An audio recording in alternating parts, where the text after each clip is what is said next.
اور پھر اللہ تعالیٰ نے فرمایا کہ خوشخبری ہے ان لوگوں کے لیے کہ جن کا ایٹیچیوڈ یہ ہوتا ہے کہ جب کبھی بھی انہیں کوئی تکلیف پہنچتی ہے تو وہ کہتے ہیں انا للہ و انا الیہ راجعون، بے شک ہم بھی اللہ ہی کی طرف سے آئے تھے اور ہم نے لوٹ کر اللہ ہی کی طرف جانا ہے.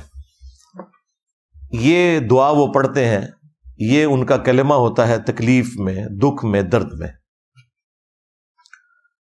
اچھا، اب اس دعا کا تکلیف کے ساتھ کیا لینا دینا؟ وہ اس طرح کہ انا للہ و انا الیہ راجعون، بے شک ہم بھی اللہ کی طرف سے آئے تھے اور ہم نے لوٹ کر اللہ ہی کے پاس جانا ہے.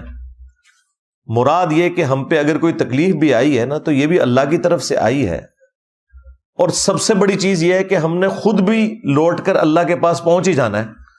تو یہ جو تکلیف آئی ہے نا، اس تکلیف نے بھی ایک نہ ایک دن ختم ہو جانا ہے. اس دن تو لازمی ختم ہو جانا ہے جس دن کہ ہمیں خود موت آ جائے. اگر کوئی شخص کینسر کی لا علاج بیماری میں مبتلا ہے تو جس دن اسے موت آئے گی اس دن اس کی تکلیف بھی گئی.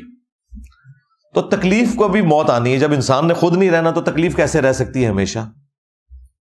لیکن خوش نصیب ہیں وہ لوگ جو اپنی موت سے پہلے پہلے اپنے رب کو راضی کر لیتے ہیں اور اپنی آخرت کی ہمیشہ کی زندگی کی تیاری کر لیتے ہیں.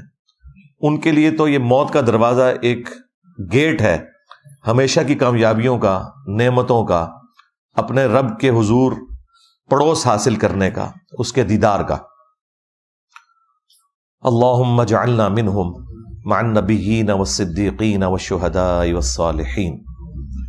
اچھا، قرآن میں تو اتنی دعا رپورٹ ہوئی ہے. صحیح مسلم میں ایک حدیث ہے جس میں اس کے اگلے الفاظ بھی ہیں. ام سلمہ رضی اللہ تعالی عنہا وسلام اللہ علیہا کہتی ہیں کہ جب میرے خامند فوت ہوئے، یہ سینئر اصحاب میں سے ہیں، انہوں نے ہجرت حبشہ بھی کی ہوئی ہے. ہجرت مدینہ تو بعد میں آئی ہے، جو اسلام کی پہلی ہجرت ہے وہ ہجرت حبشہ ہے. اور جو ہجرت حبشہ کے مسلمان ہیں وہ ہجرت مدینہ والوں سے بھی افضل ہیں، کیونکہ انہوں نے وہ بڑی والی ہجرت کی ہوئی ہے، اس میں بھی یہ شامل تھی. تو وہ کہتی ہیں کہ جب میرے خامند فوت ہوئے ابو سلمہ، تو مجھے نبی الاسلام کی سکھائی ہوئی ایک دعا یاد آ گئی جو آپ صلی اللہ علیہ وآلہ وسلم نے تعلیم فرمائی تھی کہ جب کبھی بھی کوئی تکلیف پہنچے تو جو شخص یہ دعا مانگے گا تو اللہ تعالی اسے اس تکلیف کے بدلے میں اس سے بہتر نعم البدل عطا فرما دے گا. اور اس دعا کا ترجمہ بھی یوں ہی بنتا ہے، انا للہ و انا الیہ راجعون. یہ تو قرآن والے الفاظ. اس کے ساتھ پڑھنا ہے پھر اللہم اجرنی، اللہم اجرنی، میم کے اوپر زبر ہے اور آگے جھٹکے سے پڑھنا ہے، فی مصیبتی واخلف لی خیرا منہا.